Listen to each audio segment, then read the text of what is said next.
સંમતિ નથી અને અમારા લોકોને વિસ્થાપિત કરો છો, એમાં અમારો વિરોધ છે. તમે નર્મદા ડેમ આટલો મોટો બનાવ્યો, નર્મદા ડેમમાં અમારા લોકોએ આખા ગામડા અમારા લોકોના વિસ્થાપિત કર્યા. દેશના વિકાસમાં અમારા લોકોનું આટલું બધું યોગદાન આપ્યું. સ્ટેચ્યુ ઓફ યુનિટી બની, એમાં આટલું મોટું યોગદાન આપ્યું. પણ આજ દિન સુધી નર્મદાના વિસ્થાપિતના પ્રશ્નોનું નિરાકરણ નથી આવ્યું. એટલા માટે અમારો વાંધો છે.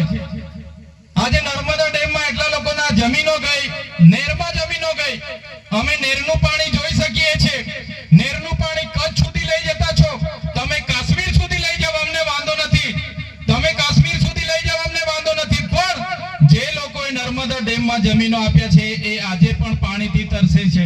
એમને કેમ પાણી નથી આપવામાં આવતું? એના માટે આજે આ જનસંમતિ છે, એના માટે આપણે ભેગા થવું પડશે. સરકારોને પણ કહેવા માંગીએ છીએ, આ નર્મદા ડેમમાં અમારા લોકોનું યોગદાન છે. જો અમારા લોકોને નર્મદાનું પાણી આવનારા દિવસોમાં નહીં મળશે તો આ જાહેર મંચ પરથી કહેવા માંગીએ છીએ, જો અમારા લોકોને નર્મદા ડેમનું સિંચાઈનું પાણી નહીં આપવામાં આવશે, આવનારા દિવસોમાં નર્મદા કેનાલ પણ અમે બંધ કરાવી દઈશું. દુનિયાની સૌથી મોટી પ્રતિમા અહીંયા તમે મૂકી દીધી છે. અમે સન્માન કરીએ છીએ, પર્યટકો આવે, પ્રવાસીઓ આવે, બે પૈસા વાપરે, પણ અમારા લોકોને કેમ રોજગારી આપવામાં નથી આવતી? અમારા રિક્ષાવાળાઓને કેમ રિક્ષા ફેરવવા દેવામાં નથી આવતી? અમારા મા બહેનીઓ નાની લારી ગલ્લા મૂકે છે, એમને કેમ તમે ઉઠાડી દેવ છો? દુનિયાની સૌથી ઊંચી પ્રતિમા અને નર્મદા ડેમના નામે આખા દેશમાં મત માંગવામાં આવે છે, સરકારો બનાવવામાં આવે છે. પણ આ કેવડિયામાં આપણા બાળકો માટે સ્કૂલ બનાવવા માટે 2 વર્ષથી અમે આંદોલન કરીએ છીએ, પણ સરકારને સ્કૂલ બનાવવામાં જરાય રસ નથી. આજે સ્ટેચ્યુ ઓફ યુનિટી થી 10 કિલોમીટરનું ગામ, આજે ચાપડ ગામમાં આપણી એક બેનને પ્રસૂતિની પીડા થાય છે. ત્યાં 108 પણ પહોંચતી નથી રસ્તો ન હોવાના કારણે. એ બેનને જોલીમાં લઈ જઈને ગામના યુવાનો દવાખાને પહોંચાડવાની કોશિશ કરે છે. એ બેન રસ્તે બાળકને જન્મ આપી દે છે. આ 20 દિવસ પહેલાની વાત કરું છું મેં. તમે વિચાર કરો, આપણી બેન, એની કેવી પ્રસૂતિની પીડા હશે. એને જોલીમાં લઈ જતા બાળકને રસ્તે જન્મ આપી દે છે. કેવી પીડાતી હશે. આ આદિવાસીઓની પરિસ્થિતિ છે. 2 મહિના પહેલા આ તુરખેડા ગામની બેન, સ્ટેચ્યુ ઓફ યુનિટી થી 15 કિલોમીટર તુરખેડા ગામ, એ બેનને પ્રસૂતિની પીડા ઉપડે છે. ગામના યુવાનો જોલીમાં લાખીને લઈ જાય છે, કેમ કે ત્યાં 108 નહોતી પહોંચતી, રસ્તો નહોતો. એ બેન રસ્તે જતા પ્રસૂતિની પીડાથી બાળકને જન્મ આપીને મરી જાય છે. આ આદિવાસીની પીડા છે. આ આદિવાસી આજે પણ આ હાલત છે આદિવાસીની.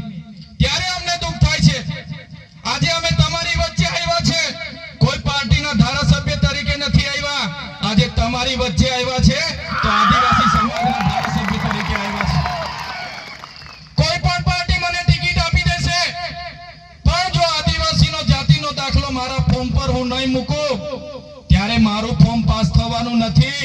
કોઈ પાર્ટીની ટિકિટ વગર ફોર્મ પાસ થઈ જશે, અપક્ષ ચૂંટણી લડીશ, પણ જો જાતિનો દાખલો નહીં હશે તો હું આદિવાસીનો જાતિનો દાખલો જો ફોર્મમાં નહીં જોડું તો મારું ફોર્મ પાસ થવાનું નથી. એટલે હું આદિવાસી તરીકે તમારે ત્યાં આજે આવ્યો છું. અમારા આદિવાસીનો ઇતિહાસ ગૌરવશાળી છે. સિંધુ ખીણની સંસ્કૃતિનો ઇતિહાસ તમે વાંચી લેજો. હડપ્પા સભ્યતા સંસ્કૃતિનો ઇતિહાસ વાંચી લેજો. હજારો વર્ષ પૂર્વી, ધર્મ પૂર્વી આદિવાસી સંસ્કૃતિનો ઇતિહાસ છે. તમે રામાયણ ઉઠાડીને વાંચજો. સબરી ભીલનો જે વાત આવે છે, નિષાદ દાદાની જે વાત આવે છે, રાજા આદિવાસી ભીલ હતા. તમે મહાભારત ઉઠાવીને વાંચી લેજો.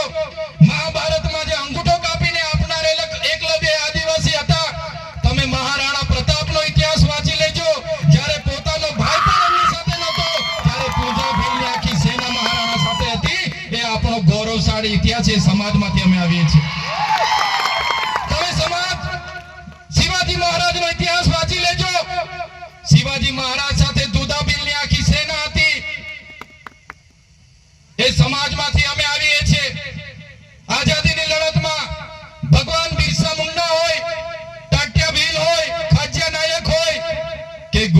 છોડીને ગીરી હોય, આઝાદીની લડતમાં પણ આદિવાસીઓ અમારા પૂર્વજો એટલું બધું યોગદાન આપ્યું છે.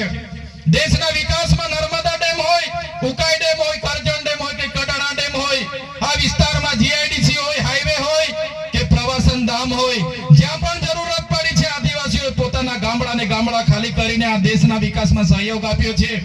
પણ જ્યારે આદિવાસી વિસ્તારોમાં આઝાદીના 78 વર્ષ પછી પણ આજે શિક્ષકો માટે આંદોલન કરવું પડે, આજે શાળા માટે આંદોલન કરવું પડે, આજે રસ્તા માટે આંદોલન કરવું પડે, આજે રોજગારી માટે આંદોલન કરવું પડે, આજે પીવાના પાણી અને સિંચાઈના પાણી માટે આંદોલન કરવું પડે, તો આ સરકારોને અમે કહેવા માંગીએ છીએ, અમે વિધાનસભા સંસદ સભા જીતવા નહીં, અમને દેશનું 29મું રાજ્ય બનાવવા માટે આગળ આવી રહ્યા છે.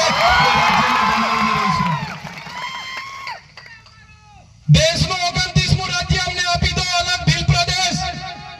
જે રીતે તેલુગુ લોકોને તેલંગાણા મળ્યું, તમિલ લોકોને તમિલનાડુ મળ્યું, મરાઠાઓને મહારાષ્ટ્ર મળ્યું, ગુજરાતીઓને ગુજરાત મળ્યું, જે રીતે પંજાબીઓને પંજાબ મળ્યું, નાગા લોકોને નાગાલેન્ડ મળ્યું, ઝારખંડીઓને ઝારખંડ મળ્યું, એ જ રીતે આદિવાસી ભીલોને અલગ ભીલ પ્રદેશ આપી દો, અમે અમારો વિકાસ કરી લઈશું. જે રીતે 1997માં ભરૂચમાંથી નર્મદા છૂટું પડ્યું, આજે જિલ્લાનો હેડક્વાર્ટર રાજપીપળા આવ્યું તો આપણે બધા નર્મદા વાળાને ફાયદો થયો કે નહીં થયો? આજે વડોદરામાંથી છોટાઉદેપુર છૂટું પડ્યું, છોટાઉદેપુર વાળાને ફાયદો થયો કે નહીં થયો? એ જ રીતે દેશનું 29મું રાજ્ય ભીલ પ્રદેશ રાજ્ય અમને આપી દો, એની રાજધાની અમે કેવડિયા બનાવીશું ને આદિવાસીઓનો વિકાસ કરીશું.